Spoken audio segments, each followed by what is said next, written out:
Hey guys, Dennis here. Hey again. Muddy Waters Search and Recovery. And Alex and Tammy will be joining us on here shortly. And Chrissy. Chrissy's not feeling so great right now, so I'm filling in for her tonight. So I knew we'd get Megan back out in front of the camera. Who likes pineapple on pizza? Definitely not me. No. No. Okay. Alex and Tammy's jumping on now, so there's Alex. We will get him pulled up on here.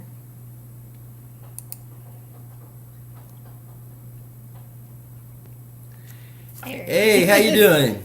I'm doing good. Doing good. Hi. Good, and we got volume. The moment I do Tammy with me.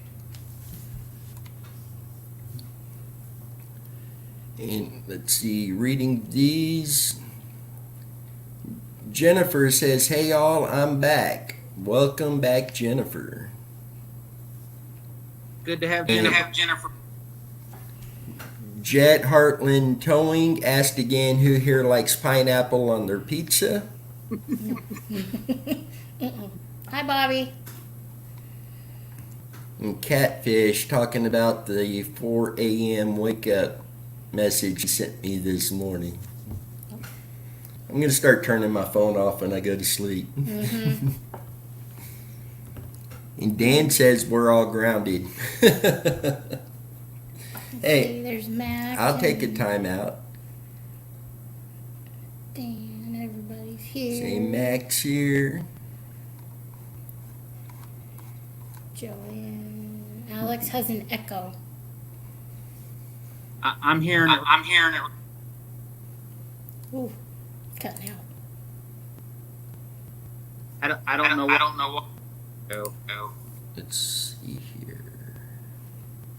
I don't know how to fix it. All I have. I don't have anything else. Should help with the feedback.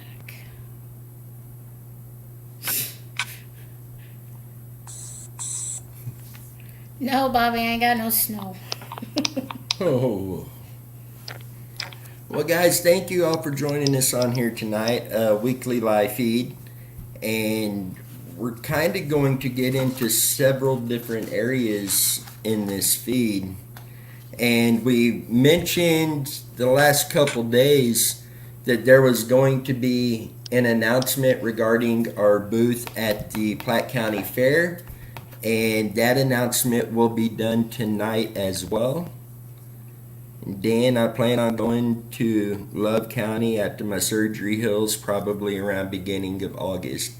Awesome. And in Love County, that is the Molly Miller Colt Haynes case that he will be going down to search on. Those two definitely need to be found. Yes. But let's kind of jump into this. Again, thank you all for being on here tonight, following along and pushing and motivating us to continue being out here to do this as well. And why don't we start with your crooked truck designs? And let you start us off. Do I just go with this? Mm-hmm. Okay, sorry, I had a brain fart here. Muddy Water shirts will be available through my Crooked Trail Designs. And 100% of those proceeds go back to the company. They go back to our search. The search, not my company. The search, sorry. Yeah. And you got new items that's going to be coming out. Yes, I've been working hard trying to make new items to put on my site, so they will be on shortly.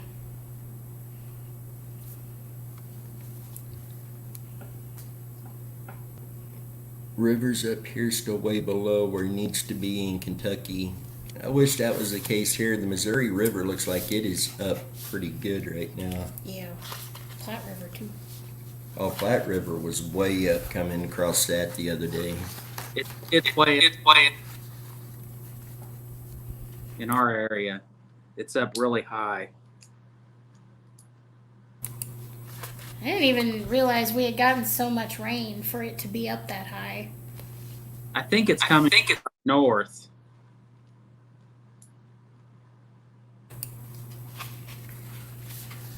So guys, let's jump back into this Platte County Fair. July 20th through the 23rd. It's a Wednesday through Saturday in Platte City, Missouri. We will have a booth at the fair. We're going to have missing persons flyers plastered everywhere at this booth, be getting attention on those cases, and we're gonna have a good time with it. Gonna get these out to a lot of people who might not have seen these missing persons flyers otherwise. And with this fair comes the announcements that we've been waiting to give. The echo goes away when Dennis mutes. So that's what I do, is when Alex goes to talk, I'll mute our mic, and that should take care of the echo. Okay. I don't know why. It's echoing back through my phone at me. Gotta love technology. So guys, we will let Alex make the announcements on these. And Alex, the stuff you sent me over to do a slide on, when it comes to the who, those may not be in order with the other pictures, but you'll be able to walk them through that. Okay. Well, we're have some stuff that we're going to be raffling off. This is our first fair event that we are getting out there to try to promote what's going on and what Muddy Waters is doing. So we are going to be doing a raffle and trying to drum up some money to buy some more equipment and stuff. So we have some donations from some of our good friends who watch the channels, who are fans of it and are looking to help us. So we're excited for some of this stuff. So the first item that we have here is the Buffalo Wild Wings gift card, $25 gift card. And that is from Heartland Handyman and Home Services out of Platte City, Missouri. That is one of our viewers, and that gift card is going to be raffled off at the event. And once again, that's from Heartland Handyman and Home Services out of Platte City, Missouri. The next item is another gift card, and that is from Heartland Towing, and that's another company out of Platte City. So that is something that you will be able to take a dollar chance in the raffle, and hey, $1 could get you some good meals here with some of these companies. You have many options on this gift card to choose from. All right, this is the big item. Now this item here is through Muddy Waters Search and Recovery. This is a Insignia brand 50-inch class LED 4K ultra high definition smart Fire TV. This is an awesome TV for somebody. I mean, you have all these options to watch, Hulu, Netflix, all this. It's the 4K LED. I mean, it'd be an awesome TV for family, viewing, stuff like that. So once again, this will be another item. It's $1. You take a chance. You buy as many tickets as you want, or just one. But this is another one of the items. Okay, this right here. This is a Ecobee Thermostat. Now this, from what I'm told, is a pretty state-of-the-art high-end thermostat. This was donated from Tony and Margaret Waybright. They are viewers of the channel. They are friends of mine that I do work for and stuff, and great friends. And this is an item that they have donated to, for the raffle to help raise funds for Muddy Waters. Camden Point Organics. They are donating the Amazon Fire Stick for a TV. Now, I'm not quite familiar with the Fire Stick situation, but I believe it's something that you plug into your TV through the USB port, and it allows you to watch Netflix, Hulu, stuff like that. Basically, if you don't have a smart TV, but you have a newer TV that's a non-smart TV, it allows you to watch these things via, through the internet, through a Wi-Fi, the Bluetooth, all that stuff. It allows you to do that. So this is Heartland Handyman and Home Services. This is a picture of their business card. It's one of Jeff Phillips's companies, and he was donating one of the gift cards through this company. This is one of my companies that I do stuff, and I am donating the EcoDot speaker. I'm not quite 100% sure what it is, but I know a lot of people have them. They use them as speakers. So I've known people that have them. I'm not exactly familiar with it, but I purchased one of these for the raffle. And that is just the backside of my business card.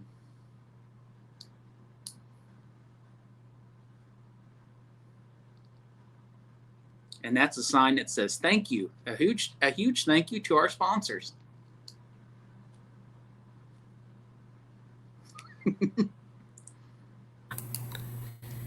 Yeah, definitely a huge thank you to everybody for this. And the proceeds from this, we would like to put towards getting our ground penetrating radar with Randy Leach, Zeta Gordon, Crystal Kipper, Linda Dillard.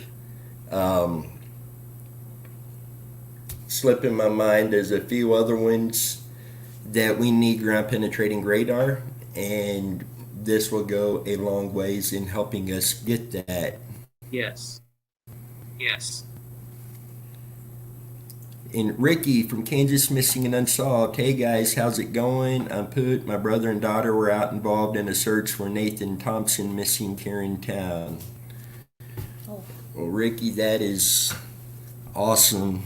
Anytime that people are out doing a search, it's always good. Even if the person isn't found, that at least lets you know an area is cleared. So you got to take the small wins with the big wins. And man, I'm not real familiar with that case. We'll have to look at that. But again, definitely thank you to all of those who have donated for this raffle. And, this is going to be a good time. Yes, you guys are awesome. It should be a good. It should be a good.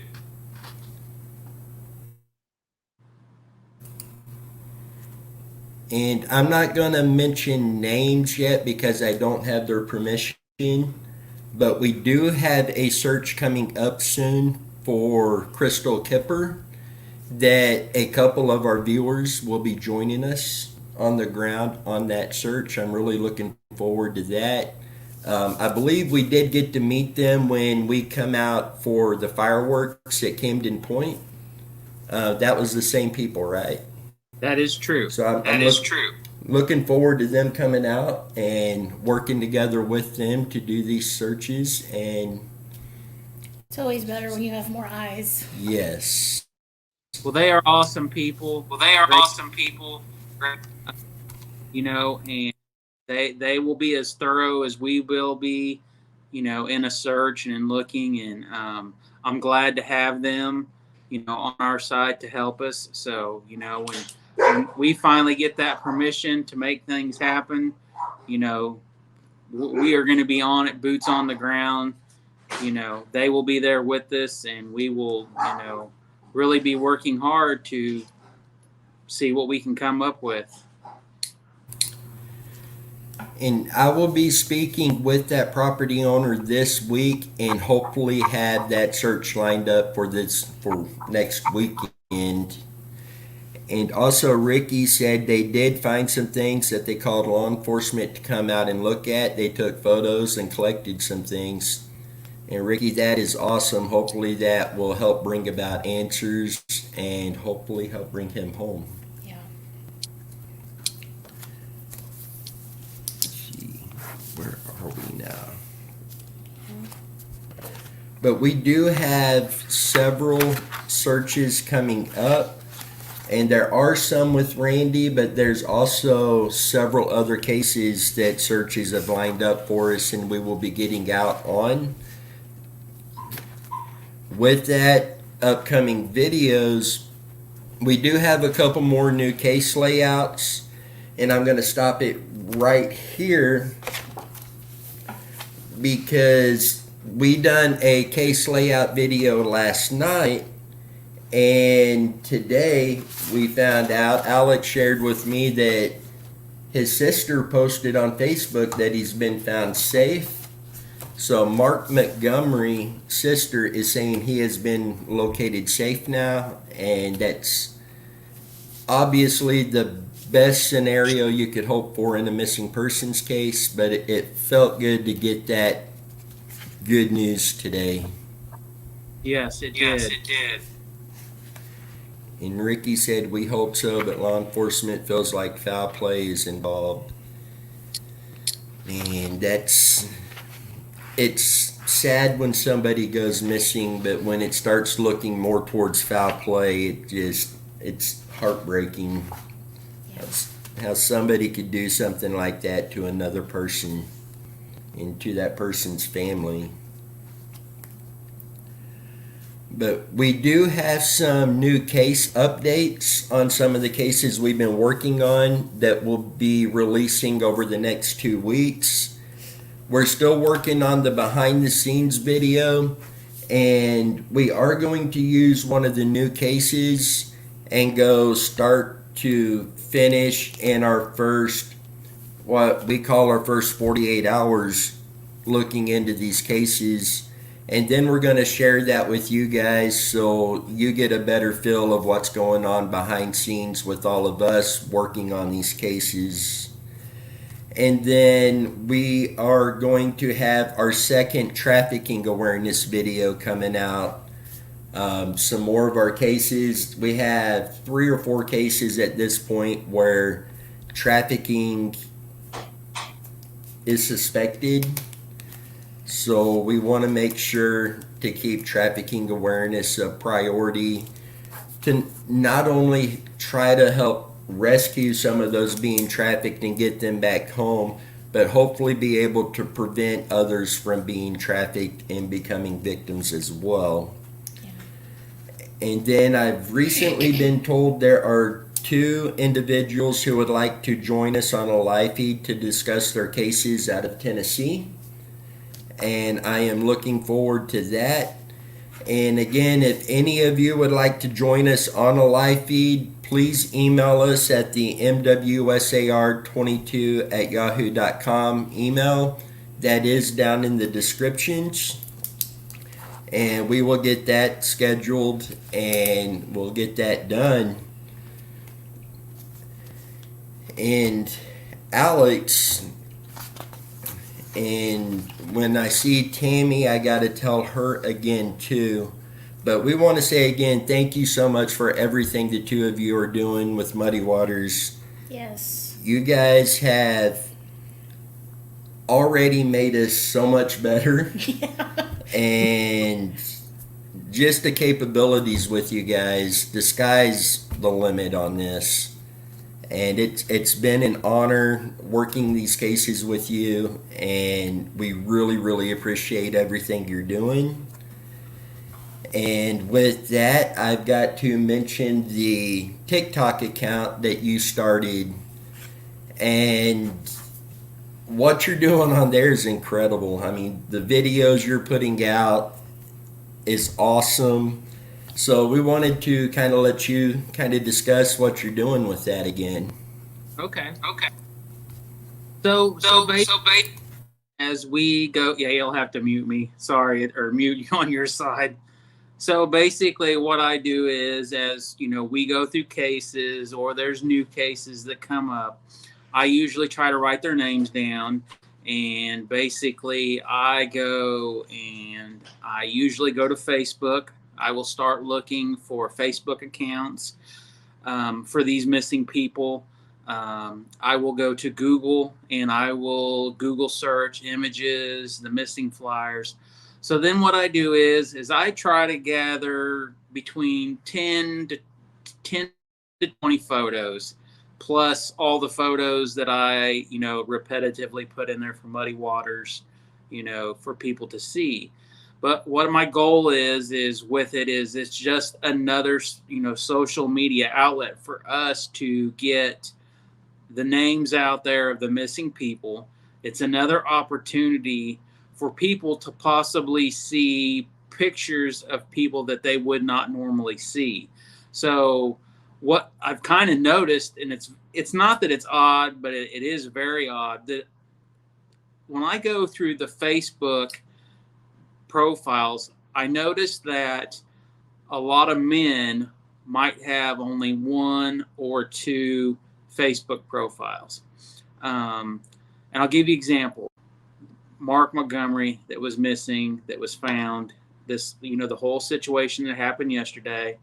I could not find a Facebook page that he had for himself. Now, I did find lots of pages where people are looking for him. So I was able to, lift some photos off of those. I was able to lift photos off of Google.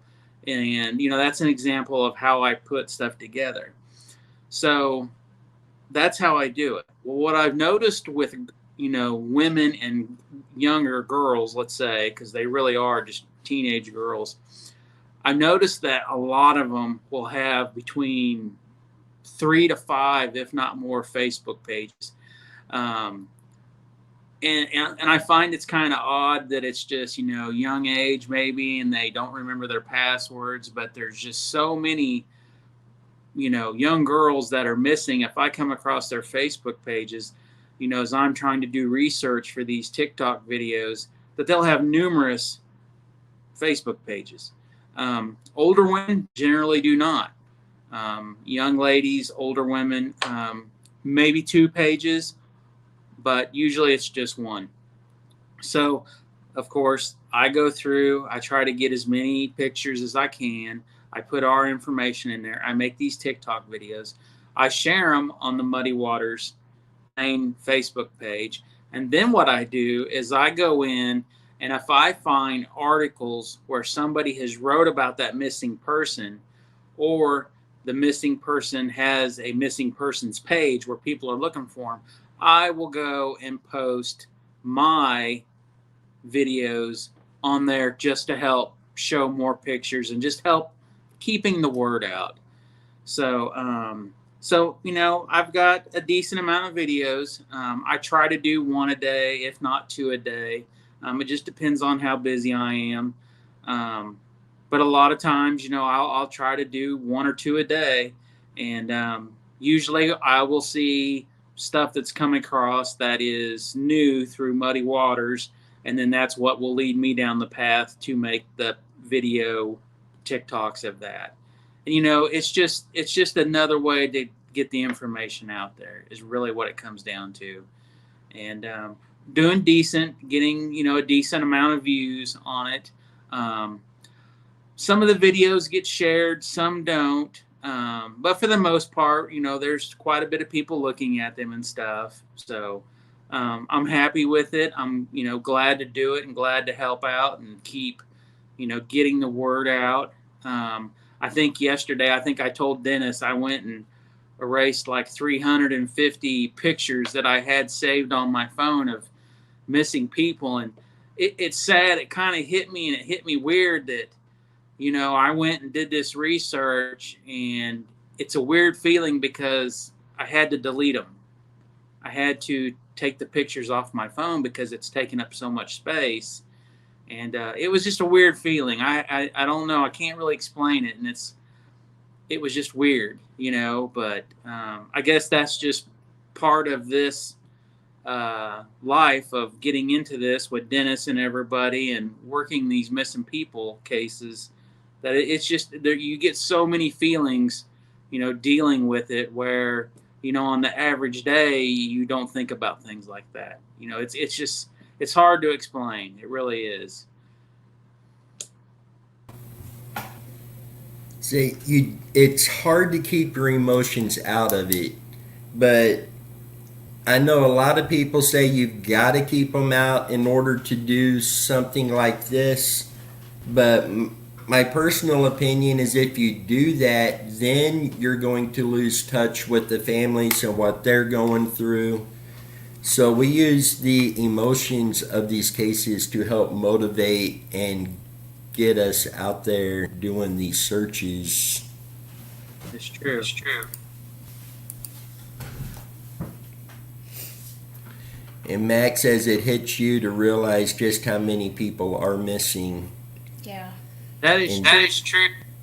I did my research on KBI website, and I started off in Wyandotte County, and it hit me pretty hard because there's just so many people missing all over. I mean, just all over the world in general.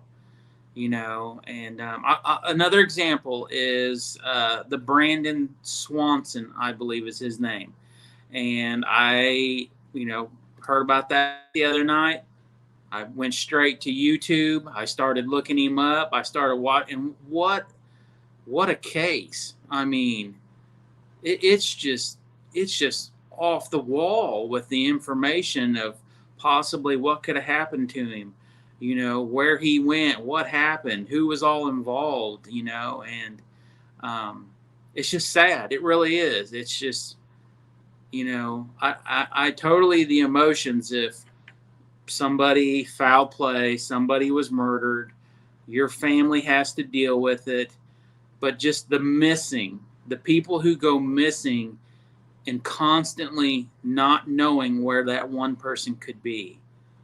And I kind of starting to feel that in my heart just by doing the research that I'm doing. And I'm thinking to myself, this poor boy's mom and dad, what is he feeling? And it goes back to Randy, what Harold and Alberta went through and what they felt, and, that Randy will always be 17. And, this other boy, he's always going to be 22. And this girl's going to be 18.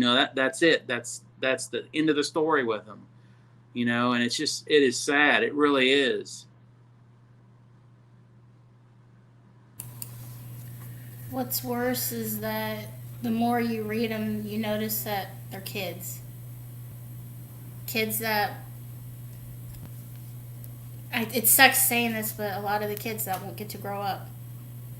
And that's what kills me about this stuff. Talking with Alex the other night, and we do this a lot. We're on our computers and stuff looking into things, and he's telling me, oh my goodness, can you believe how many kids disappeared on the same day from the same area? I believe it was Wyandotte County, and it was like several missing the same day, and their kids. I mean, yeah, that's why I don't care if I get labeled an overprotective parent. If my kids are outside, I'm sitting out there watching them, because it's not that I don't trust my kids, it's I don't trust anybody else. And I know that makes me sound horrible from how I grew up and all that kind of stuff, but knowing what we know about all this stuff, I don't want to have to deal with it. we definitely, it's made us keep a more watchful eye on our kids, Yeah. just seeing what can happen out there. Call me a strict parent. I don't care. Well, today's time, everything it's going. I think it's definitely, you have to watch no matter what. I don't know why.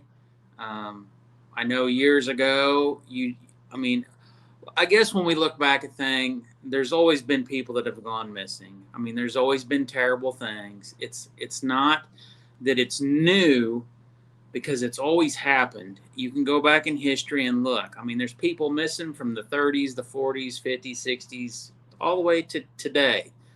You know, um, but what changed in society so much?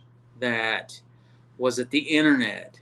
Did the internet give the bad people, you know, better chances of snatching a child or raping a child or killing someone?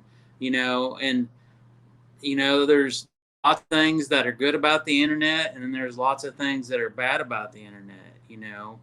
um, and I do think that plays a huge part in it, now, because it gives so much more, access.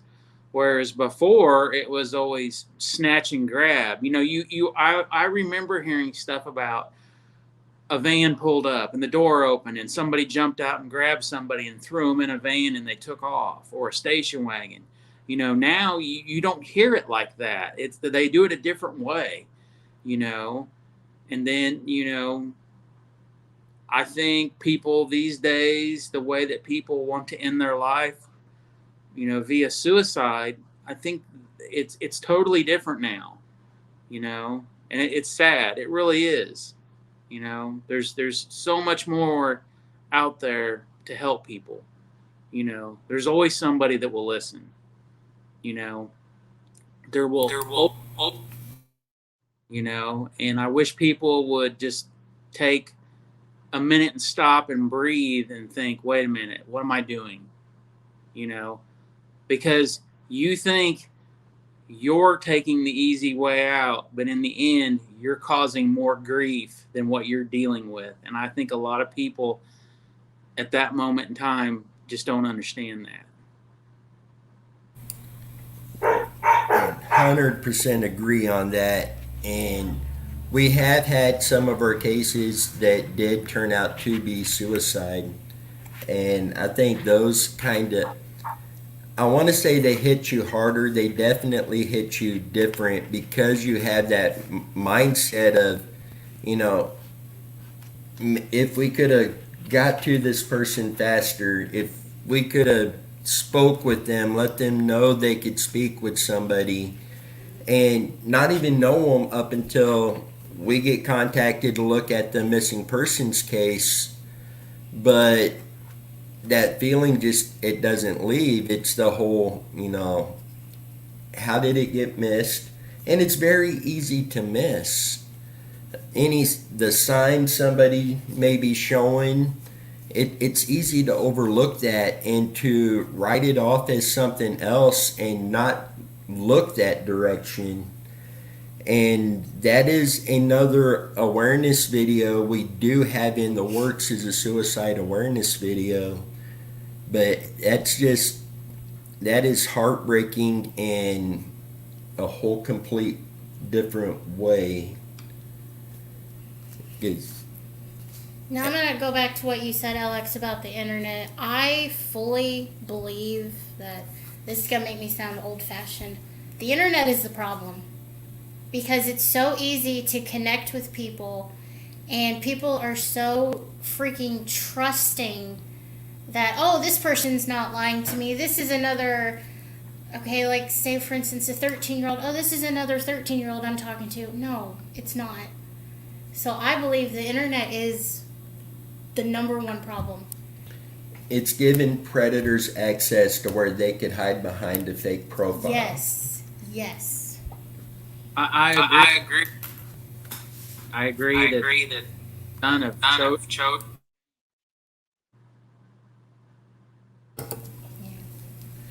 So guys, if you do have a new case you would like us to look at, or a new case comes across to you, please send that to the mwsar22@yahoo.com. That is again down in the links.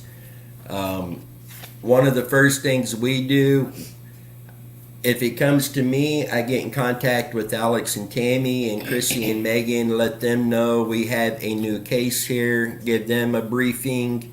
Then we jump on, do the quick case layout.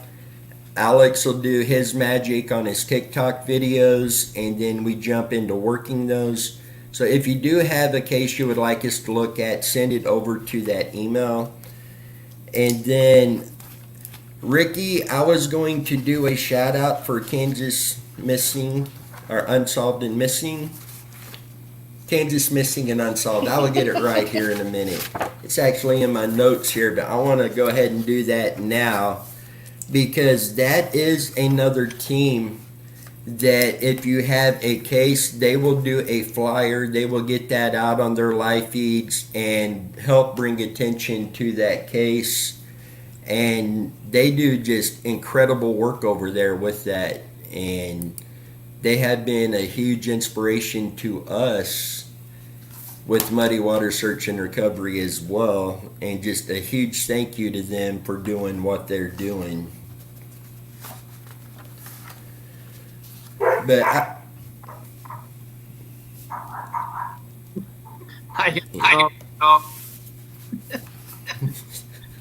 say normally it's Tex, but Tex is in the bedroom with the kids tonight.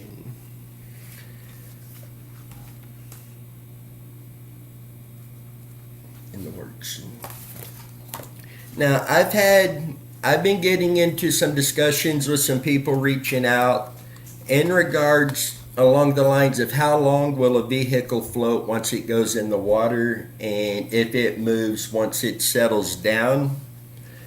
So I want to kind of jump in and discuss this a little bit. If you do just a basic Google search, what you're going to find is that a vehicle will float for 2 to 3 minutes depending on the vehicle. And we have found that that's really not that accurate. A vehicle can actually float for up to 15 minutes depending on conditions. Now, conditions have to be perfect for the vehicle to float that long. But some of the conditions is, are the windows up or down? Is the vehicle rusted? Does it have damage? The overall weight of the vehicle, water current, and water depth, that all plays a part into how fast that vehicle's going to sink. You've all watched Adventures with Purpose. You guys have watched Jacob with Chaos Divers when they've gone in and recovered vehicles in lakes and rivers. And you see how far that vehicle is after it's sunk from where it would have went in. Would have obviously taken it more than 2 or 3 minutes to reach that distance. But a vehicle can float up to 15 minutes. It's rare to float for 15 minutes, but with the right conditions, it is possible. Now, as far as the vehicle moving underwater after it sinks to the bottom, we've all said many times the vehicle's going to settle down, and when it does, it's not going to move. Well, that's not entirely true. The vehicle has to sink down deep enough that the body of the vehicle is flat against the bottom to where no water, no current can push underneath it. As long as it has fully sunk down to the body, then yes, a flash flood can come and that vehicle's not going to move anywhere. But if it hasn't settled down to where the body is to the bottom and in that mud, that's still going to allow water and water pressure to build in there. That can actually still move the vehicle. It's not going to move it far, and it's not just going to take off rolling underwater or anything like that. But over time, the little movements can add up and progressed quite large over time. So it is still possible that a vehicle will move, but even in that situation, it's going to be rare for that vehicle to move very far once it's settled down. And we're going to be doing a video that's going to not only explain this in more detail, but we're going to have some things set up to kind of show you what we're talking about with this and show you what happens. And we will also be in that video, it will be viewer discretion advised, because we will be going into detail about, if a body was exposed in the water, how long you had to have a good chance of still making a recovery. The shallow graves, if a body is contained. So viewer discretion will be advised on that video, but we will be going deep into all of that, and we may even have a fire department coming on and explaining this. And this fire department happens to be a search and rescue team as well. So we're hoping they will be able to work with us on the video to get all of that information out for you guys as well. And we will definitely keep you updated on when that is going to be released. But I've been asked several times over the last few weeks about this, and just kind of wanted to give you a rundown on it, and then we'll be doing the full video on that as well.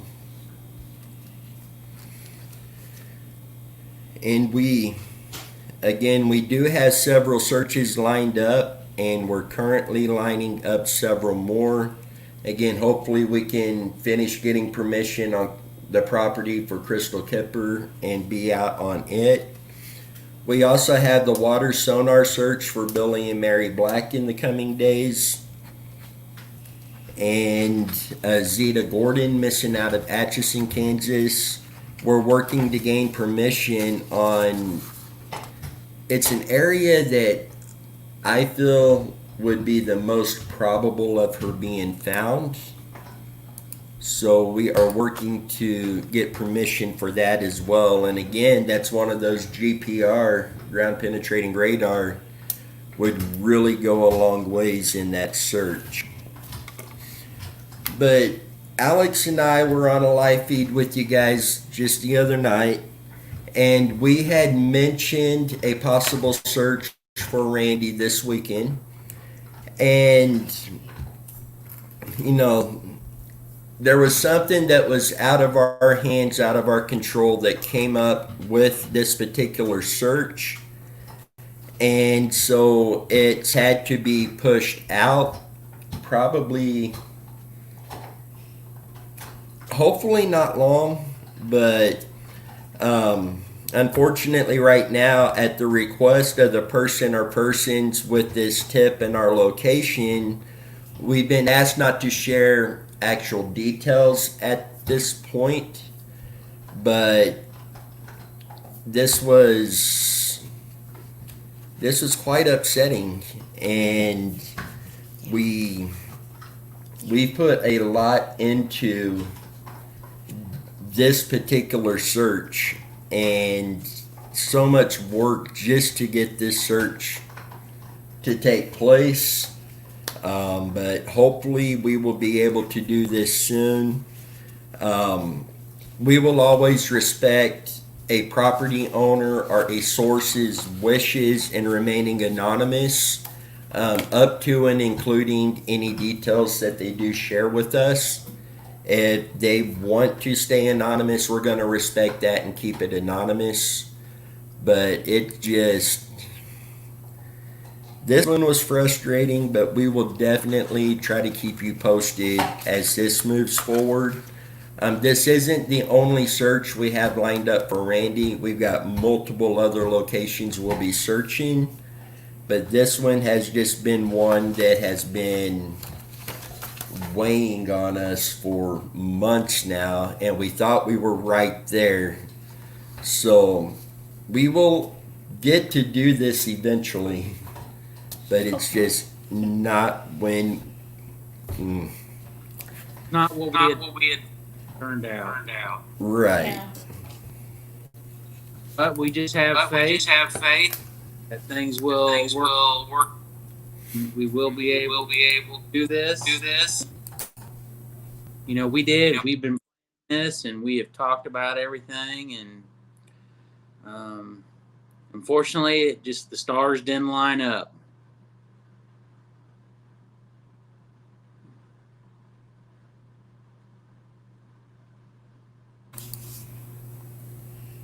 And Leanne asks if we've looked into Independence Creek that dumps into the Missouri River in the Atchison cases. That we have not, but we will definitely look into that. I wrote it down.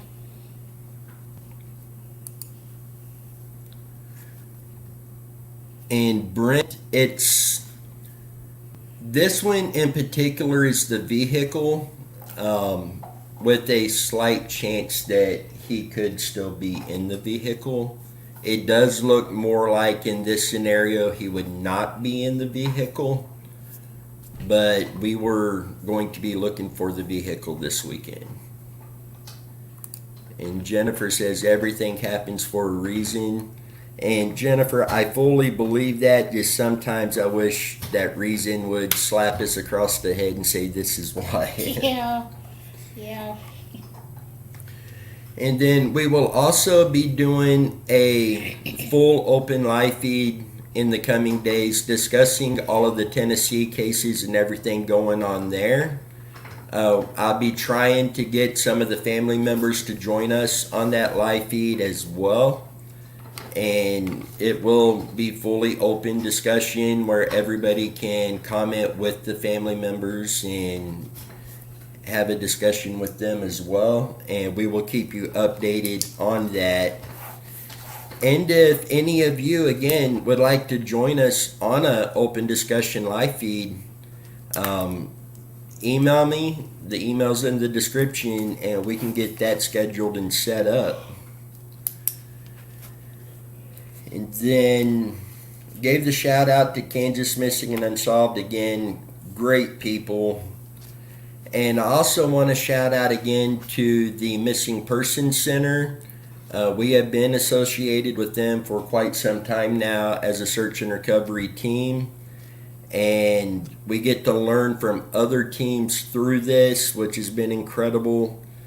And working with them to get a final piece of information on Justin Seawick's case.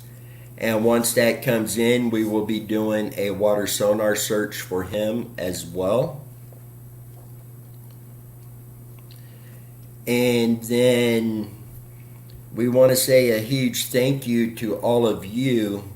The discussions on these cases, you guys have been incredible, very helpful. Sharing information, my phone, my email, everything goes off even at 4 o'clock in the morning, Catfish. And it's incredible. You guys share locations of interest we look into and line up to get on to do the searches. And most importantly, family members in many of the cases that we're working on do come on and watch these videos and these live feeds. And when they see you guys commenting and making suggestions and throwing out ideas, this shows them they're not alone in their fight to find their missing loved one or their fight to find justice or get justice. It shows them they have all of you in their corner. You've got their back. You're trying to help them out on this. And they are so thankful and so grateful for that. And that, to me, is the most important part of this, is because those families, you are giving them hope that, their loved one's going to be found. Yeah. And many times that's what these families need. I mean, their loved one been missing. Randy Leach, 34 years. You know, it shows that they're still not alone in this fight, in this search. And Mac, they have support. Absolutely. That with, I feel with the TikTok videos, it's something, you know, um, and just like I said, I've been starting to go and search that person's name, and like with Brandon Swanson. I think a couple days ago, I copy and pasted the link to his TikTok video. I bet I did it on at least probably 50 to 60 different Facebook posts, whether it was a news post, a relative, anything that had something to do with his case. I posted it on there, and it's the support to, let the families know that, it's still on people's minds. We're still going to, do whatever we can do to help keep it in the public's eye. And I believe that's what it has to be done, to keep things current, keep it on people's mind. And, like we had discussed before, it could have been something you saw out of the corner of your eye. It could have been something that, unfortunately you witnessed or you took part of, and now you have that guilty conscience and you need to make it right. Make it right with yourself, make it right with the Lord, make it right with whoever and anybody, to make it right in your, heart. And, I believe there's a lot of people that know a lot of things, and, like what you all have said in the past, we're not about pointing the fingers and blaming someone. We're just trying to bring people home, get them home to their families, so people can be at rest in their heart and soul for people that have been missing, whether it was a suicide, foul play, whatever the case may be, just trying to help get those people home so they can receive a proper burial, a proper everything.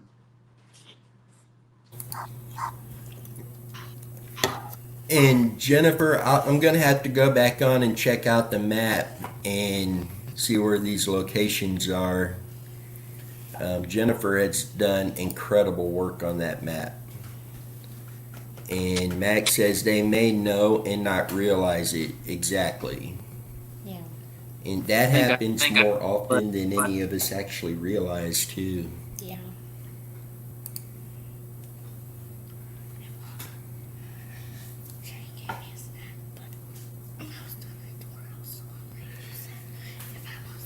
Hey, but did you show that picture up? I found a catfish.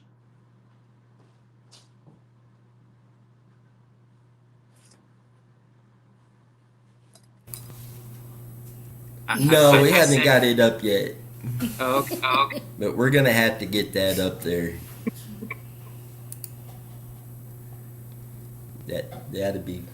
That will be Payback's catfish when this picture comes up. I'll try to have that up for next live feed. I'm sure he'll definitely.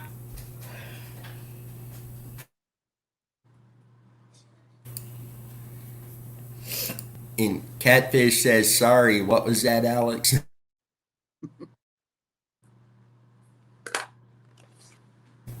Hey, we got to pick on Catfish. Catfish, we only do it because we all love you, man.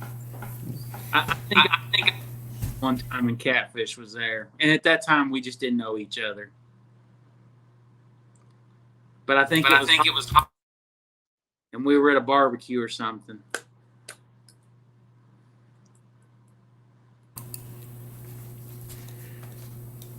So, guys, as far as the open discussion tonight, we'll leave it wide open. If you have any questions on any of the cases or anything that's going on, throw those out there and we will try to get those answered. And Bobby Kennedy says, like Dennis, I don't know Catfish Bob.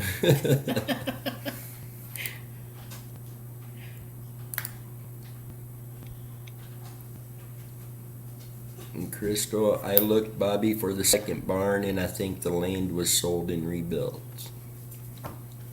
And that is another issue. If Catfish's theory about the car being in a barn, an abandoned barn, if that was the case, is, you know, most barns in the area are used until they completely fall in because people depend on those. But then you got people that buy the land and they will tear down what's there and rebuild something else.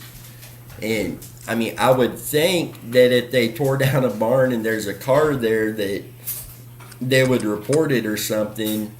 But if they're new to the area, they don't realize that this kind of thing happens. Could they have hauled it off somewhere? Could they have just sold it to somebody? I mean, that raises a whole lot of other questions and possibilities with that. Now I can that situation with doing property cleanups that I've done in the past. You know, I've done a few farm cleanups where there was multiple cars and trucks, and you know, the homeowners, the landowners told me to get rid of it. You know, and they rolled enough that, you know, we scrapped them. You know, I didn't per se ask questions of who owned them or this or that. It was just part of it. So, I mean, I could possibly see that scenario happening if, you know, somebody had bought some land and there was a bunch of cars in there, and you know, I mean, that is a possibility because I have done that myself.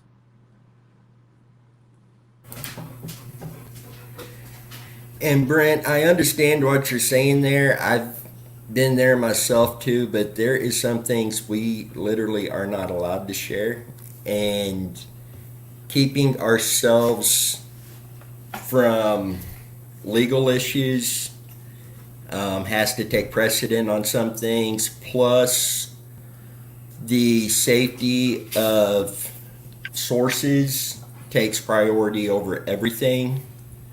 So some things we just cannot share, unfortunately, at the moment. As soon as we are able to, we will. But some things we literally cannot. And a lot of this is even out of our hands. I mean, we could share some of this, but then we're going to have legal issues over that. So we have a fine line we have to walk on some of this right now.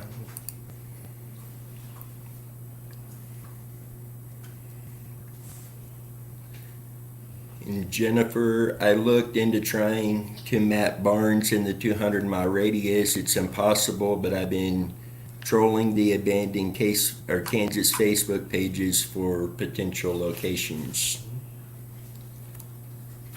Hey, there's some pretty good abandoned Kansas Facebook pages.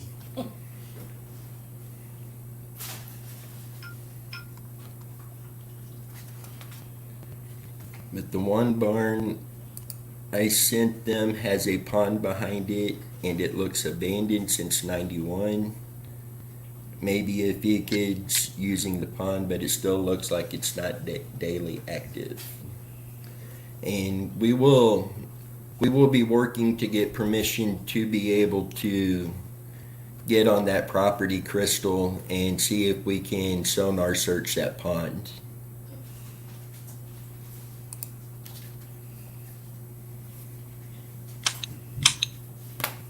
And Catfish, okay, I personally rule out Randy is not in the water, and the Flanagans had the answer and will not share with us. You know, on if Randy is in the water or not, there is a big part of me that believes that he is not in the water, but until everywhere has been searched, I can't actually rule out that he's not in the water. Thank you, pal.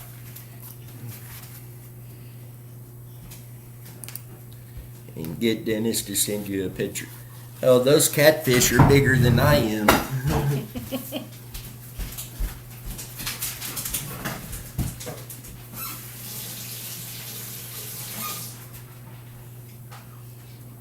Sorry, we have technical difficulty here. Sorry, Brantley went to hand me a chip with dip on it, and I didn't realize what it was, and I grabbed it dip first. It's my little pal over there. And then you stubbed your toe. Yeah. And then, and this will be the last of the. And Mac, I'll get you some of his catfish pictures sent over. I mean, he catches some nice catfish. And the last thing on my announcement list, we had started our second YouTube channel, The Mysteries, Adventures, and Historical Places. But with that, we have also started a podcast that it airs on the Spotify platform, and it's going to cover the mysteries, adventures, and historical places, but it's also going to cover some of the case layouts, basically, on missing people. But our first episode was on Molly's Hollow, and it actually uploaded today, and I put a link down in the description if any of y'all want to check that out as well. And Leanne says there are also still people who don't want cases solved, and some of those people are dangerous. Even as recently as within this past year, I've been told to stop helping. And that's... There's been more and more cases like that where, oh, everybody's missing, but don't do anything to help. And to the point of trying to run people off who are trying to help. Yeah.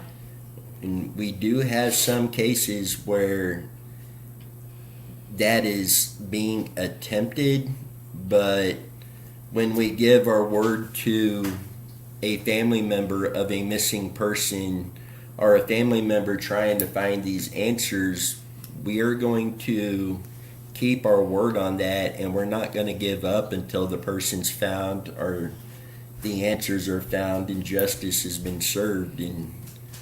But there are so many cases we're working on that we're combating that. And I've spoken with others who are working on cases. They're having the same issues on other cases. And it's just, that's frustrating. I mean, if they're guilty, I could understand them not wanting answers found. But you are literally coming out and making a threat to somebody who is trying to find a missing person. There's no clearer way to say, hey, I'm involved with this. I don't want you finding so-and-so. Yeah. And for us, I think that strengthens our resolve in this and finding answers. But over the course of the past couple weeks, we've always tried to take safety serious in all aspects, and we have seen there is some things we need to do maybe a bit different to ensure the safety of the entire team. And it's unfortunate and frustrating, but it's happened. I mean, like I said, multiple cases we're working on with us, as well as others that I've spoken to on cases that they're working on. Yeah. So it's all about being able to be out there to help the families find answers, but remaining safe in the safety of the team in the process. Yep. we're not going to be able to help anybody if we come up missing. I mean, Right. That's true. That's true.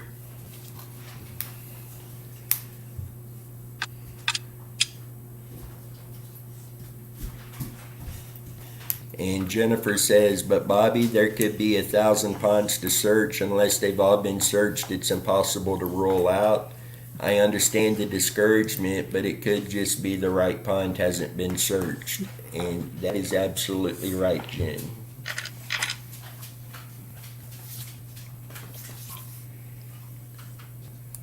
I think every involved doing this type, being research. I think you should have eyes wide open, everything when you're doing something. I would say, people who are out there looking, I would definitely be in numbers. I would definitely not be out by yourself, because you don't want to become a statistic, especially if it's a foul play situation.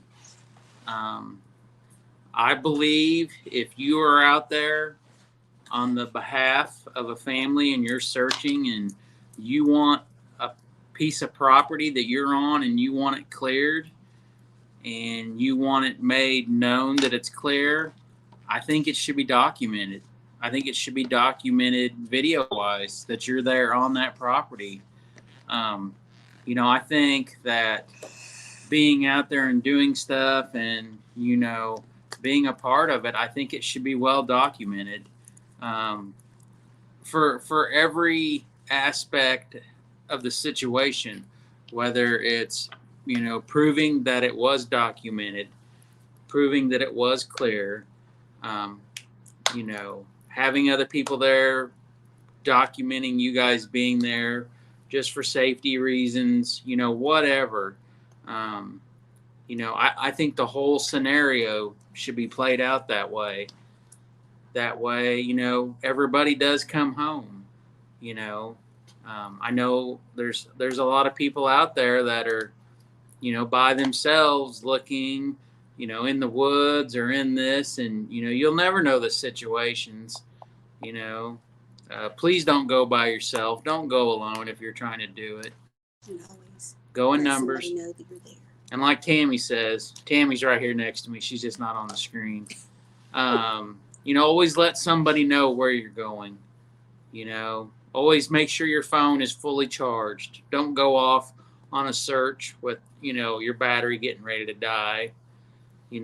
Just try to be prepared. If you take your armament of choice, whether it's, a gun, a knife, a lion or a tiger, whatever, be prepared. Be prepared for anything. Pay attention who's following you when you're going somewhere. Always be on the lookout, because, foul play is foul play. And if somebody knows somebody else knows what else is going on. So you always got to be a positive, proactive thinker in this. And we are learning, that's the way things need to be done. So, I guess I'm asking, that if you're out there searching and doing stuff and you're looking to have something cleared, and you want to relay it to us or whoever that you've cleared it, try to document it. Try to be safe and be proactive at everything you're doing, because exactly, you're never going to know what you're going to run across.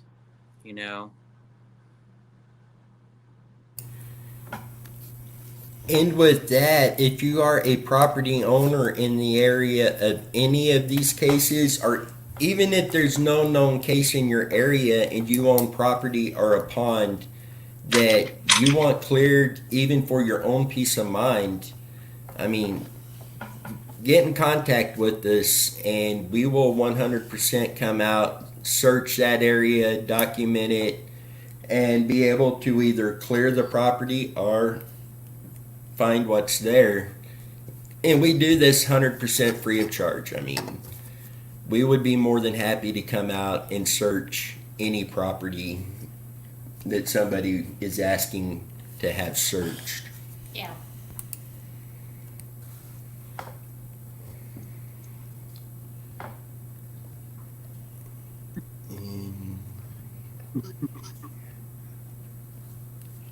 I agree. I just wish all the ponds on his way home could be cleared first. To me, that's the most likely answer.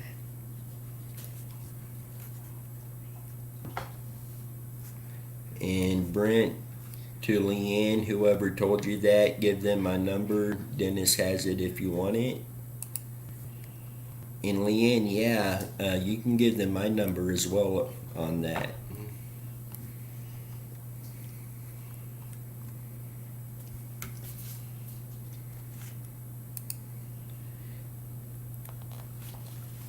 And Crystal says, I agree, Jen. So many possibilities. I'm open-minded to all.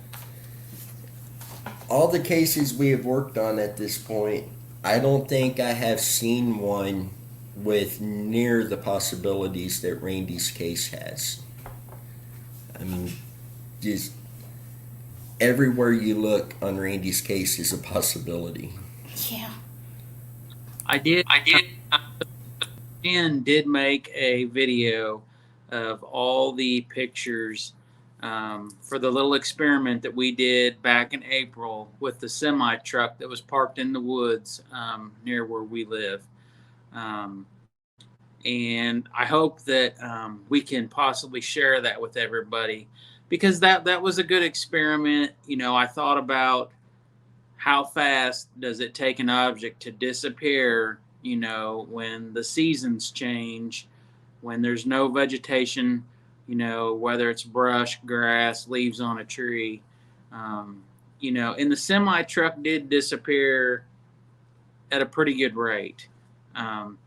You know, in my heart, when I think about Randy's case and the whole situation, I don't believe he's in water.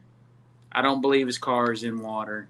You know, I think his car, you know, I have a hard time believing that it's off the side of the road in a ditch somewhere and it's been there for 34 years. You know, in my heart, it's either buried somewhere or it went to the scrapper, crusher, you know, that type of situation. But I just, you know, could it be in a barn somewhere that's been setting for 30 some years? It's a possibility. But, you know, I just feel that, you know, there's so many options. There's so many things that could possibly have happened.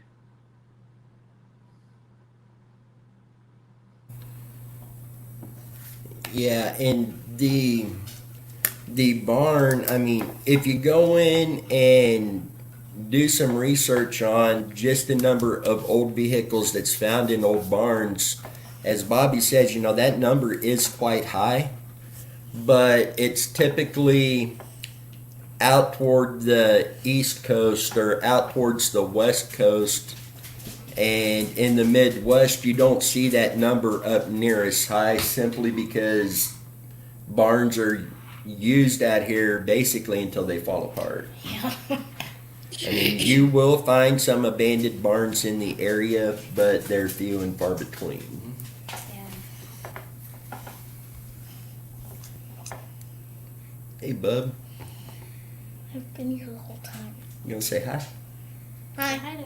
He said hi this time. Wow. Here's Alex. And Tammy sat beside him. You just can't see her. Oh, there we go.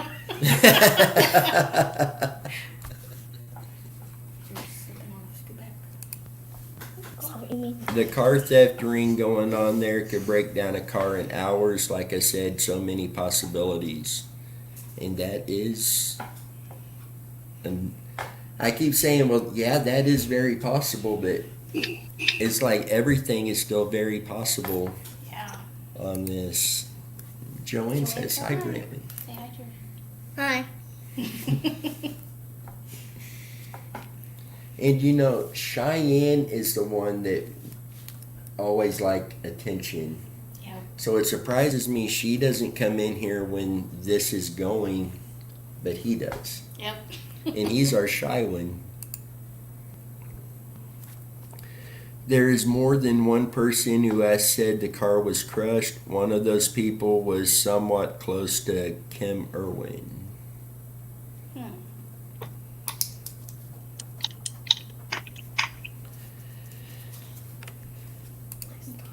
And I was told you could use Dodge 600 parts on multiple models, making it easy to dispose of. And I did hear that as well, that those parts do fit with the other models as well.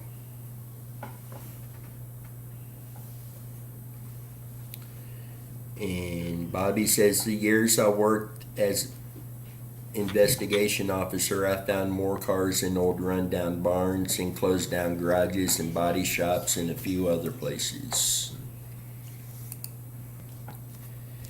Hey, Damien. Damien, you are late, bud. Hope everything's going well.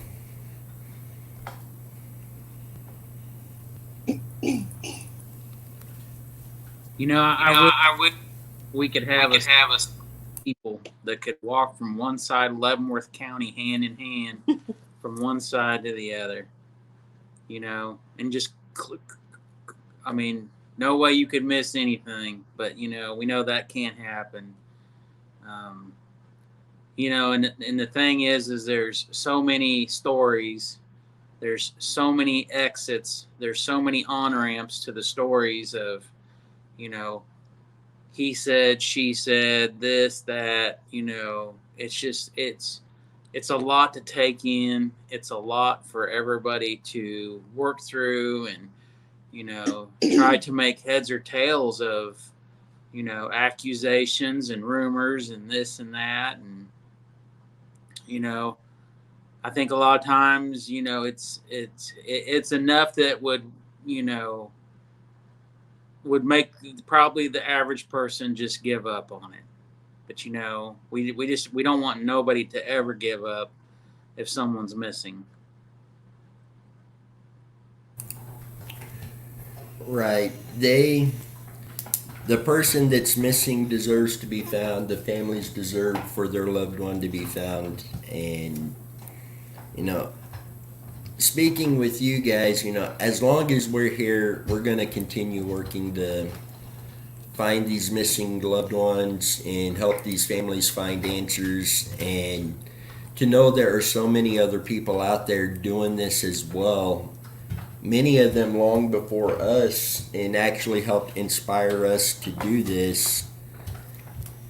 That's, I mean, I want to say it was on Jacob Grubb's page that they just recently found somebody else, I think so. and I don't remember who it was that they recovered, but they just made another recovery. And with as many people that's out there that's continuing to work on these regardless, you know, there's going to continue to be recoveries. And every missing persons case deserves the same work input on finding them as every other case. And one thing that we're finding is some of these cases, there is so little information out there. And we'll have somebody ask us, you know, can you guys look into this case? And they're not related to the missing person. They just come across the case and ask us to look into it. But other than the basic information, there's not a whole lot of stuff that we find on some of them. And it's easy to throw them on the back burner or say, you know, we can't do nothing with this, there's no information. But this goes back to speaking of the emotions with this we were talking about earlier. We just can't do that. And hopefully we're able to get more information on some of these. Diving with Nug today, found one today and brought him home.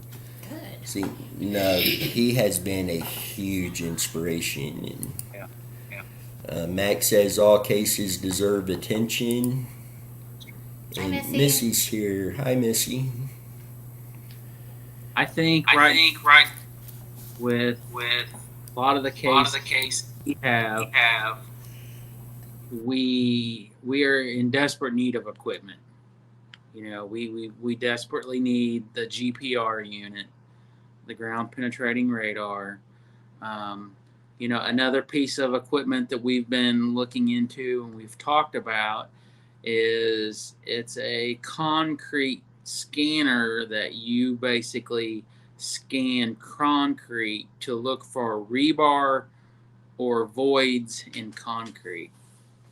And that's another tool that you know, I'm going to reach out and talk to some manufacturers and, you know, ask them if they think their technology being able to see rebar and voids in concrete, if theoretically it would be able to see body parts that could possibly, you know, be in concrete or something. You know, that's another, you know, item that we're looking at that, you know, unfortunately when it comes to the, you know, GPR, any type of radar equipment, whether it's something that's in the boat scanning, you know, the lake bottoms or river bottoms, creek bottoms, you know, to scanning concrete. It's just, I guess it's tools of the trade of what people need when they are in this type of, you know, research.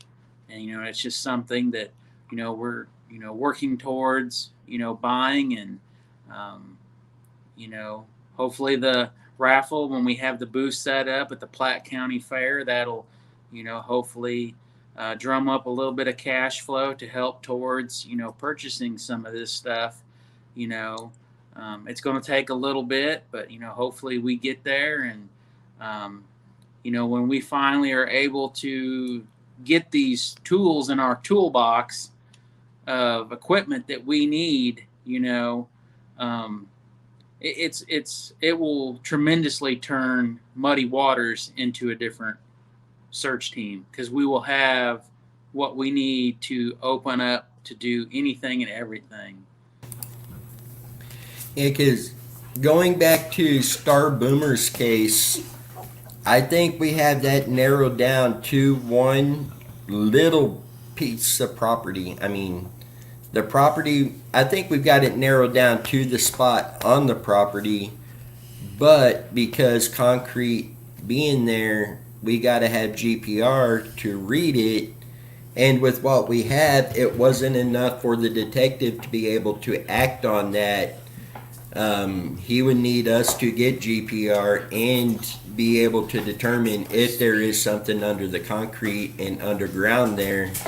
So GPR would just be a game changer when it comes to this. So many of our cases need that. And like I've just and I'm not sure how much we went into it with our online family, but I did reach out to a rental company that does rent GPR. They rent all kinds of different, you know, type of equipment that fits that type of genre. And I worked with them for a couple weeks. And the bad thing about the whole situation is everything that's going on in the world right now, that the GPR equipment needs certain microchips and computer processing hardware, and it's just not available. So basically what was happening, what the rental people told me is that all the rental units are out on rent, you know, at this particular company, and I take it they're probably the nation's largest rental store that rents this type of equipment. And basically he told me that there is hardly any new ones being built due to the chip shortages and computer equipment shortages, that people are renting them and they're not bringing them back. They are literally just renting them to the point where, you know, the rental company told me that they're making them purchase them. And I've been on the waiting list for going on probably, I think, about 2 months now, Dennis, since we've been involved with you guys. And to this day, I mean, it doesn't matter which one it is, that they have nothing to provide for us, and they were 100% ready to work with us and help us, after I explained who we were and what we were trying to accomplish with some missing people cases. And they were 100% on board with getting us, a unit. But unfortunately, the guy told me, he says, we just don't have anything to get to you.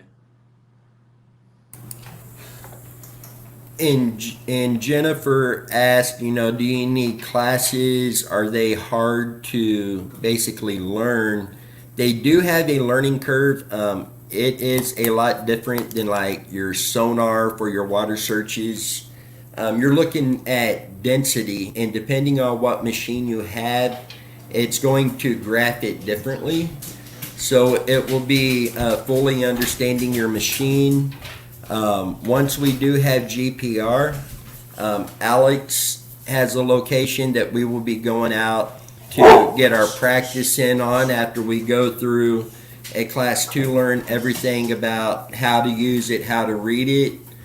So we will have a learning curve with this, but Alex and I both have like big construction backgrounds. We've used a lot of equipment. So I feel we're going to catch on to it pretty quick. I mean, it's still going to be a learning curve, but I think we will catch on to that pretty quick. Well, with the learning, actually, we have it. It's going to take a little bit to learn it, but I'm actually kind of blessed in an odd way that where I live, we used to have a college that was on my property in the 1800s and early 1900s. So the school was buried on my property, and I know where part of the basement is because I dug it up. But we also had a sad situation, about 2 or 3 years ago. 2 years ago, we had, unfortunately, 6 calves that died within about a 2-week period. So I have the baby calves buried in 2 different locations. And believe it or not, I had talked with Dennis, and I said, Dennis, I know where calves are buried on my property. And believe it or not, this would be a good training part for us to, map out, grid out an area and start learning when we're able to, acquire one of these units to where we will actually be able to learn firsthand, scanning, over dirt and seeing, the ground being disturbed and possibly seeing where the calves are buried. Running the GPR unit over the ground where the school foundation is and stuff like that. So, when we actually get the unit, we're just not going to be going out blindly trying to figure out what we're doing, or, seeing a couple of guys standing around out in the middle field look like they're pushing a lawnmower, but, we're actually pushing a piece of technical equipment. But, we're not going to go into it blind. We'll be able to, spend days upon days learning, understanding how it works, and, testing, and we'll get it figured out. And that first time we go out, we're going to go out, we'll be ready. We won't be going out blind and, well, what's this mean, or what's these lines mean? We'll have a decent idea of what we're doing, because we'll have, I know it sounds silly, but we'll have done practice courses with it, and we'll have a better idea than not.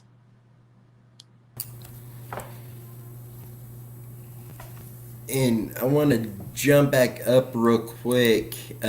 Texas Andy Texas asked if there was a map on Randy's case that showed the locations that had already been searched. Jennifer has created and maintained a map that shows areas of interest that need to be searched and areas that have been searched. And I will try to get the link to that put down in the descriptions once this wraps up. And if Jennifer's still here, if she wants, she can put a link in the comment section as well. But she does have an incredible map with that information on it. Jen has been to Randy's case with her map work and everything that she has done. She is very much, appreciated for her work and what she has done into this.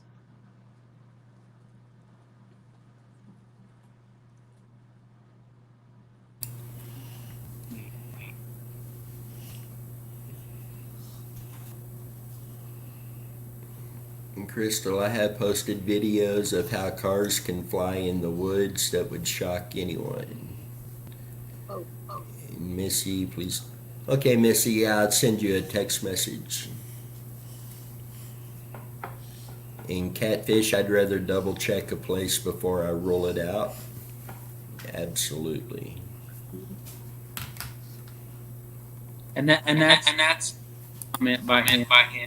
Like the situation 4th of July, doing the drone work, on that situation. And, yes, we did put in the time and effort with the drone to clear it from the air. But still, we still want to get boots on the ground and double check. Double check it 2 different ways, to make sure that image, what we saw, that either it was there or it was not there, So, I believe that double checking, just like going back to Bean Lake, with the blacks, we saw what we thought was a car from Google Earth imaging, and then, we went out there and we were boots on the ground, stomping through the swamp, the marshland, and, we got out there and, so we came to that conclusion. Was that piece of farm equipment there and there was a car next to it? Has the car been pulled out? If they pulled the car out, why didn't they pull the farm equipment out of that area of the water? Then the possibility, like we discussed, what if the car did float up and float down into a deeper area? And that's why, like you said, we've got to get back out there, get in the water and do the search again before it's 100% that we can say there's nothing there, or something is there. So, that's why we just, document, video, video the searches, document it, double check it, and then it's clear to finally say there's nothing here. And that search is very high up on our list. In fact, hopefully we can get access to the property on Crystal Kipper so we can get boots on the ground on that one. But this sonar search for Billy and Mary Black, depending if we get access soon on the other one, this may take place by the end of this coming weekend as well. And doing that sonar search.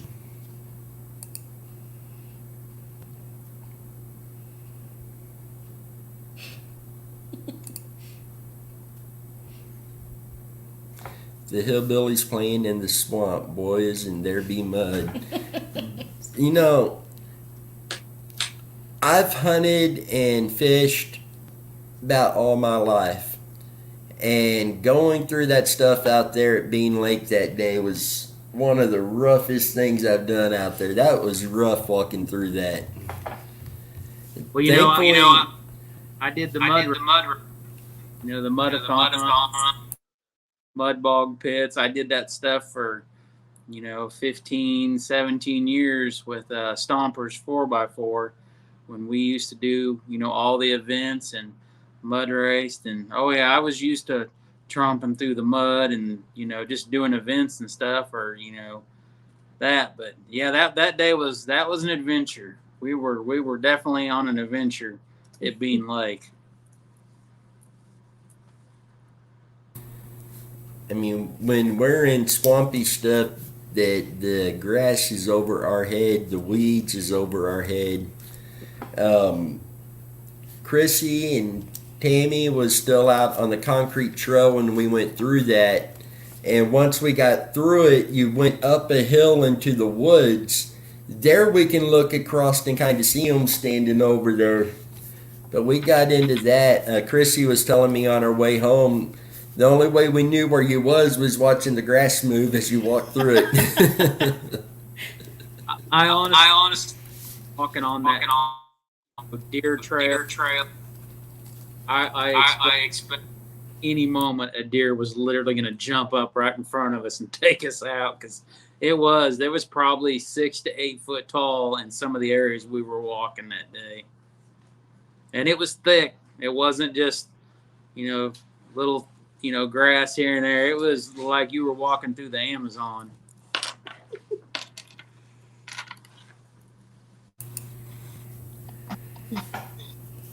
In Leanne, Sugar Lake, Atchison Lake, and maybe even Leavenworth Lake. With that, I know Jacob recently, Chaos Divers, was in Atchison looking for them. I seen he had commented that he had searched and cleared 11 ponds in the Atchison area, and I don't know the list of locations he actually searched. So I will try to see. I know Byron speaks with Jacob. I will try to get a hold of Byron and see if he knows what areas were cleared. And if not, we will definitely check those out. Dennis, do you hunt rabbits? I have had fried rabbit. Nope. Yes, I do hunt rabbits. Put them in the slow cooker, cook them like pot roast. Oh man, it's good eating. I'm gonna go with Crystal. She said catfish nuggets. And Missy says, at least y'all didn't fall down, LOL. We had a couple close calls on that steep hill trying to get up and down to the bottoms. But thankfully we didn't fall. Yeah. Catfish nugget. That sounds good. We definitely catfish fry. And I'm not talking about Bobby.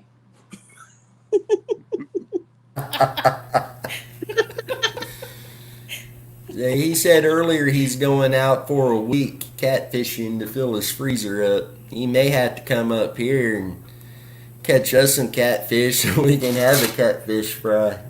Yeah.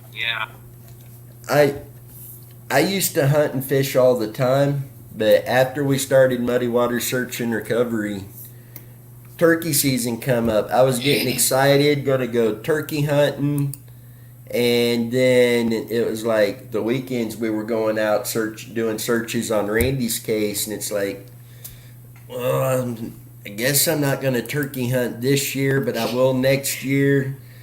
And fishing, I still ain't even bought my fishing license this year. Then this fall, deer season coming up.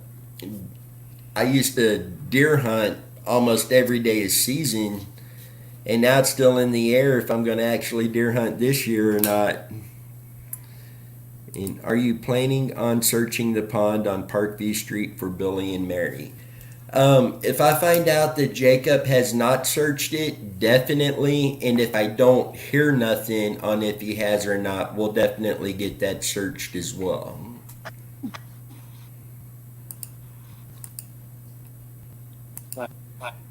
John says domestic rabbit is best. I don't know. I kind of like the wild taste with it.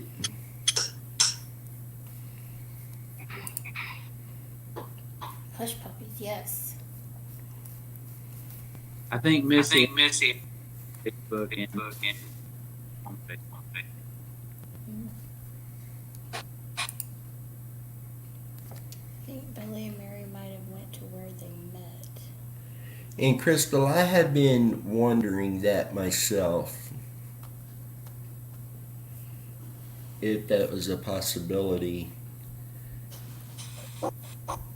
But Did you have any information on paying with them, or was that out of the question on that type of information? Billy. And did we have any type of cell phone ping, anything like that, or did they leave when they left?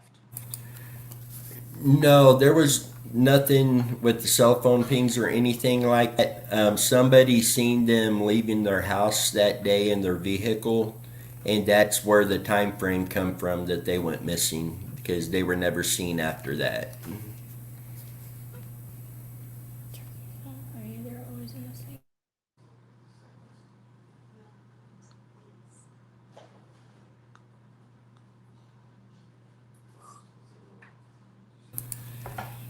And turkey hunting is one of my favorite species to hunt. In the spring, you got your gobblers gobbling, get your adrenaline going.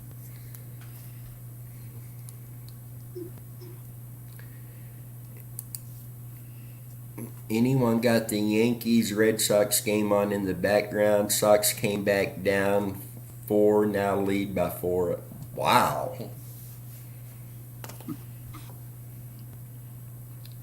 Sorry. I'm a Royals fan, sorry.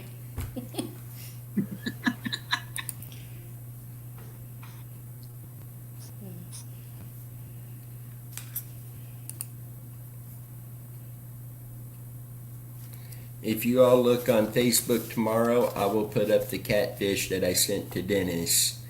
Check out Bobby Kennedy on Facebook, because when we say he catches big catfish, he makes catfish, or he catches catfish that would make any catfisherman envious. I mean, some monster catfish. This makes it look so easy. I think what he does is when he goes down to recover a boat, I think he traps these catfish inside the boat and puts a hook in them and ties it off on the bank so he can go out and pull it up later.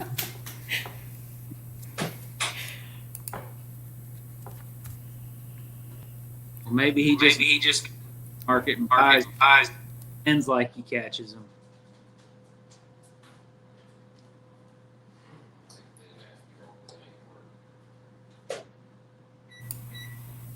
Yeah, the picture he sent, the catfish weighed 68.5 pounds.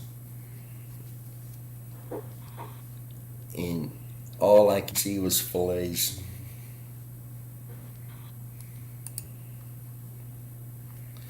Love fishing them. They put up a good fight. Well, guys, we're coming on to an hour and 42 minutes. Is there anything you guys want to add to this or jump in on?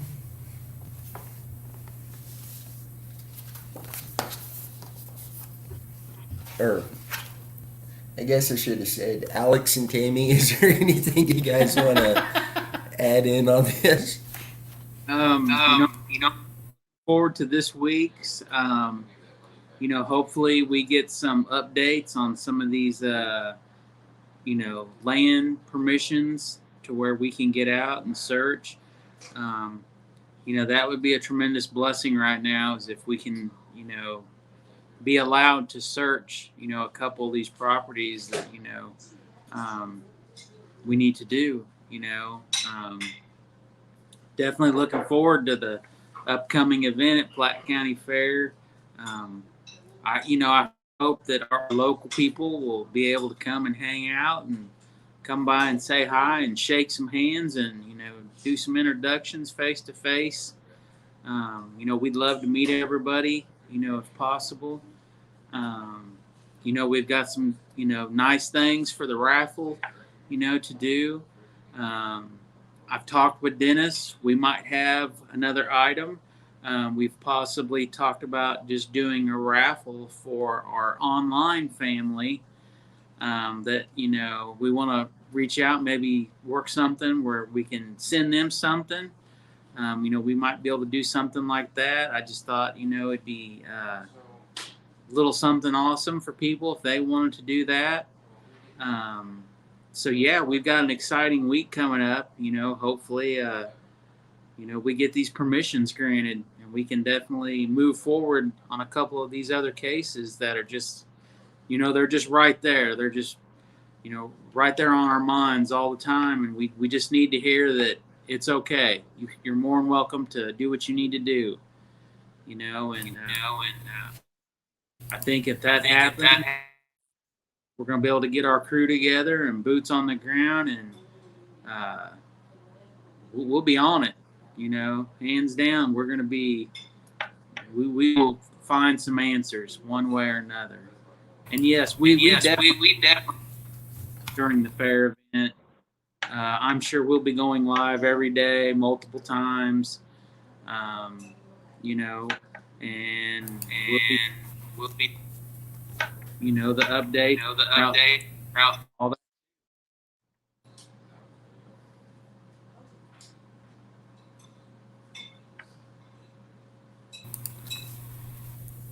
Yeah, and I spoke with the vendor coordinator at the fair and let her know that about the YouTube channel and that we would be going live out there and everything. And she thought that was cool. But we'll definitely be going live off and on through the day. And Catfish says, I still think Dennis needs to raffle off his hat. Stop it, Catfish. Megan is in here and I don't want to lose my hat.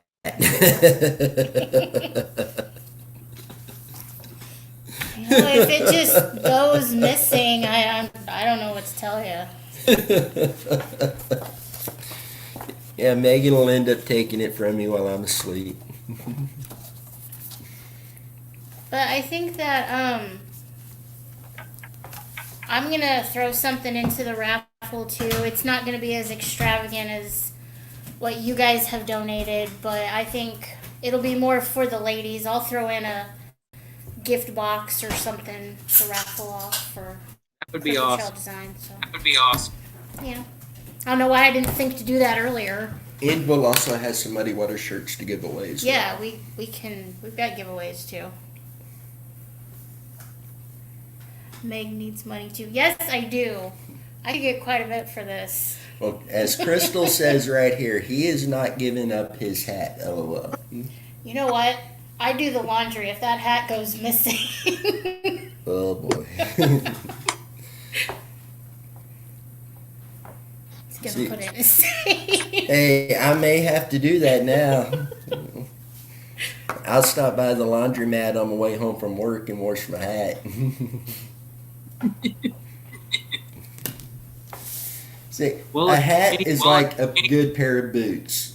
Once they are broke in, you can't get rid of them.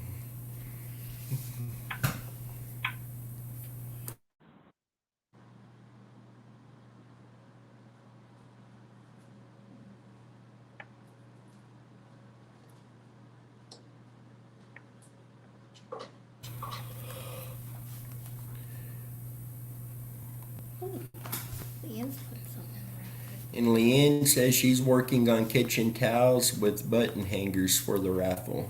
there. That's awesome. Thank you, Leanne. Catfish really needs my hat to go with 499 other ones. You know, Catfish, I will send you a hat. It's just not going to be this one. I don't know. I don't think you want this one anyway. Tex chewed it up a bit. Hey, it gives it character.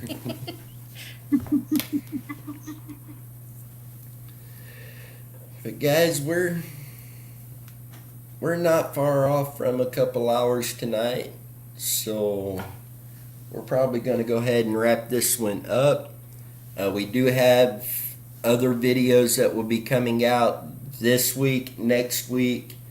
Right now, we do plan on doing a live feed again Sunday night, or next Sunday night, 7:30 p.m. Depending on how this goes with some of the Tennessee families, we may do a live feed during the week with some of those family members, but we'll keep you updated on that. And Jen says, I don't know, the more you fight it, the more people want it. And Crystal, exactly. Crystal says, Catfish, that's like giving away your favorite fishing gear. And Missy make sure it's autographed. I would have to let Megan sign my name so people would be able to read it, though. Yeah. I've got a Dr. Scribble. Yeah, we can't even read it. That looks like a heart. That looks like a heart monitor.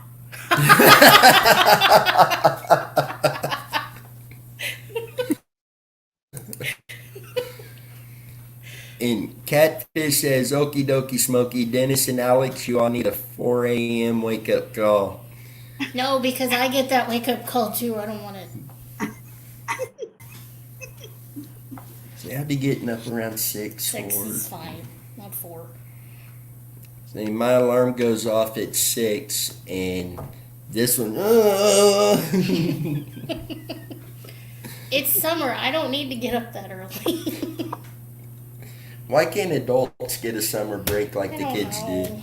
That would be nice. And Catfish has got 25 cash on me for that hat. And Missy says the dryer ate it like your socks. Don't forget, we need that picture. Don't forget, we need that picture.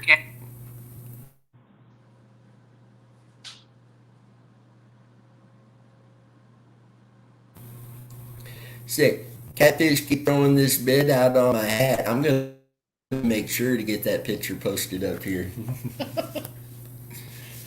But guys, we're going to go ahead and wrap it up.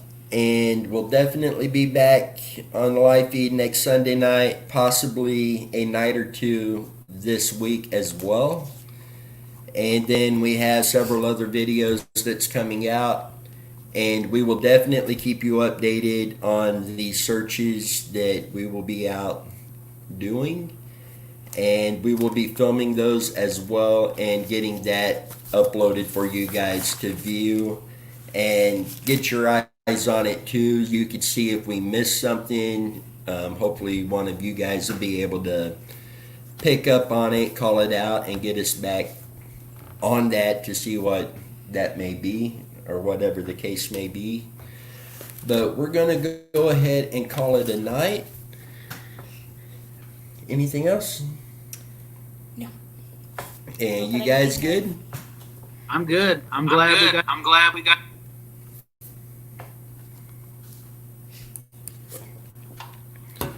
Okay, guys, with that, till next time, you guys stay safe, and we will catch you all down the road. Hi.